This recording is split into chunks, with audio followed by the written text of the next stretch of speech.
Has the left gone too far? In this week's episode of MCN Politics, we will look at the dangers of sanctuary cities and the new approval of Providence, Rhode Island's new support of a profiling act.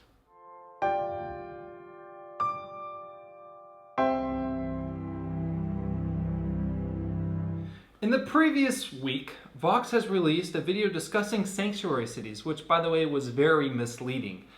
We are not going to cover too much about this because Louder with Crowder did an exemplary job covering the profusions of discrepancies in the Vox analysis of sanctuary cities.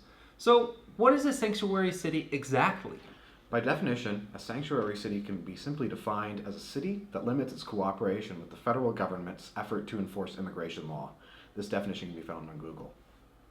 So it's pretty obvious that there are severe and corrosive implications of such a city, and unfortunately Providence, Rhode Island happens to be one of those cities. If this is not bad enough already, the City Council of Providence unanimously voted in favor of an ordinance that would seemingly sweep through the police system and ban racial profiling by police, as well as burden other necessary police processes. This act has become formally known as the Community Safety Act. To be more specific, usnews.com divulges that the ordinance would, among numerous provisions, limit the use of gang databases and provide protections based on gender identity, English language capability, political affiliation, someone's housing status, or medical conditions. It would also bar the arrest of someone whose only crime was driving without a license. Civilians will also be able to sue in violations of this ordinance. The council calls this the most progressive bill regarding policing in the United States history. Oh, and by the way, by far the worst. This piece of legislation is almost laughable. So let me explain why. This piece of legislation would effectively take away the power from authorities in order to protect youth, transgender individuals, people of color, and immigrants. This is not good according to areavibes.com because Providence has a 38% higher rate of crime than the national average. However, Providence has decreased the total year-to-year crimes by 9%. But Providence itself has a 134% higher rate in violent crime than the rest of Rhode Island. And lastly, Providence has a 79% higher rate of property crime than the state's average. This is idiotic. Why doesn't this ordinance help mitigate the property crimes and violent crime rates instead of worsening them, which it will? By example, say we just were in a bank and it got robbed, so I'm going to call 911. 911. Ring, ring. Hello? Hello, this is 911. How may I help your emergency? We just had a bank robbery. He was about 6 foot tall, maybe about 220 pounds or so, and it's this white guy. He was wearing a... Oh, no, sorry, we can't do that. No white people. Sorry. No gender, no white people, sorry. What this does is make it impossible for police to arrest radical leftist protesters when they destroy property crime because they identify as a transgender man. Oh, wait, and by the way, you just profiled that person you just mentioned, so now the whole police bureau can be sued because of your allegation. Congratulations, Matt. Isn't that great? It's wonderful. If Providence is going to pass legislation, it needs to be productive, not counterproductive. Of an analysis of this, it's just ridiculous. Honestly, it's absolutely ridiculous. Being from Southern California and from California, and Caleb over here being from Oregon, we're in a very leftist and left-leaning area of the country. A big city in California that is very much of a sanctuary city is San Francisco, and you can look at San Francisco and the crime rate that's there, and all the sanctuary city problems that are resulting in San Francisco is not good. I can't remember the lady who was killed there, but it was a few years ago, and she was killed by an illegal immigrant that was basically seeking refuge there in San Francisco, and it's absolutely ludicrous that criminals... Whoa, wait, Matt. We can't call them illegal immigrants. They're now immigrants, right? Because they're not doing anything illegal according to state statutory law. Isn't that just great? You know, I mean, it's wonderful as you can say, but, you know, it's absolutely ludicrous that people can walk into our country and be criminals and do terrible things. Immigration's great for this country. It's a great economic thing. It boosts economic property and prosperity in a country so well. It benefits, and that's what the United States, most of us are. We're all immigrants, pretty much. My ancestors came from Europe, came here, and made their lives here. But you know what they did? They did it legally and not killing anyone in the process. So if you want to come here, you need to do it legally. You need to be an American, and don't kill anybody, please, because this is the land of prosperity at the end of the day.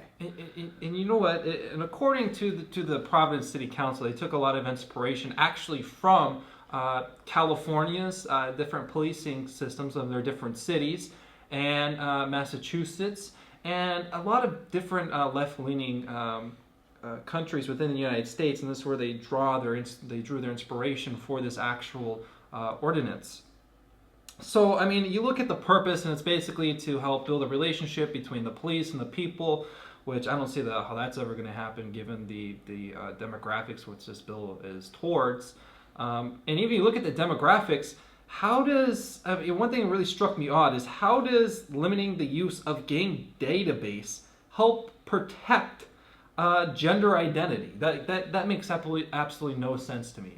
What's your opinion on that? Like, it's just ridiculous because legally I'm a woman legally, which I'm not, by the way.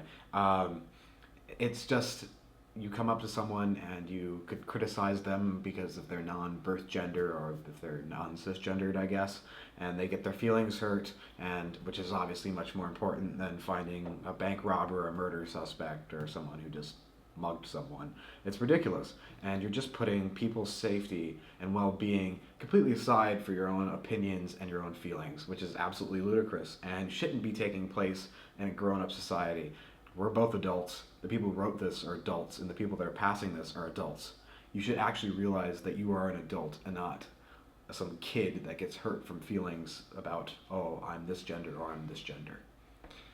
Yeah, I mean, one of the only parts of this bill that actually make any sense would be the, for instance, it says it would bar the arrest of someone whose only crime is driving without a license. So I mean that can make sense to an extent, but that's a straw man argument. As they break that down, what that literally means is that, okay, so if I'm an illegal immigrant and I'm driving down the road, obviously I'm not going to have a real license, or if I do get caught with something illicit in my vehicle and they find out that, hey, I'm not actually a citizen of the United States, what that does, that bars you from being arrested and being basically held there and then reported to ICE and then being shipped out from the country because, by the way, you're doing something illegal, not only once, but twice.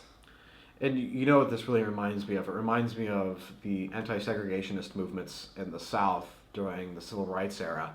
And the United States federal government was passing all these laws saying that you can't segregate people based on their color.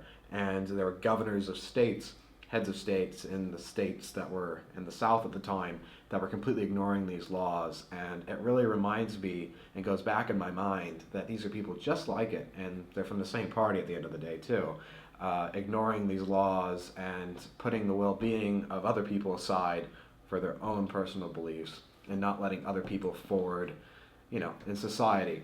At the end of the day, if you came here illegally and you want to become an American citizen, be my guest. Become an American citizen because that's what you want. But if you're here and you refuse to become an American citizen because you're not competent enough to be able to become one, then please, there's the door, go. Because we don't want you here. We want people that want to be Americans, that want to work hard, and that want to have the American dream.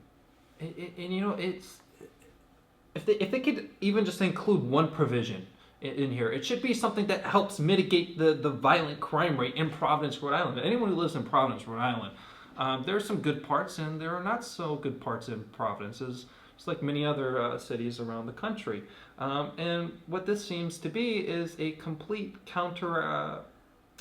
contradiction to the ability for the police to mitigate some of these violent crimes, specifically property crimes. As Matt talked about, what happens during rallies? You get these Antifa weirdos, especially being from Oregon. I like to fight them on a regular basis. They're fun to fight. And you get these guys, and what do? They just destroy property. For what? Because they're fascists. And they don't make any sense. And what this does is basically says, oh, well, the police can't do anything about that because if you're an Antifa, well, guess what? You could easily be like, oh, well, yeah, I'm part of Antifa, but I'm a transgender man. How are you going to, not racially profile, but gender profile me when I'm not that gender? I'm gender completely different. It doesn't make any sense. The bill itself doesn't make any sense. It's completely ridiculous. This shit. I'm done, Matt. Matt, are you going back to California next year? Unfortunately, I am. Unfortunately. Yeah, see, I'm moving back to Oregon. You, Antifa. Screw Providence. Done. Bye-bye. Well, I think that we can conclude this week's episode. Please join us next week for our next episode. Be uploaded on Sunday. Please join us. Have a great day. Have a good night. And stay positive. Thank you.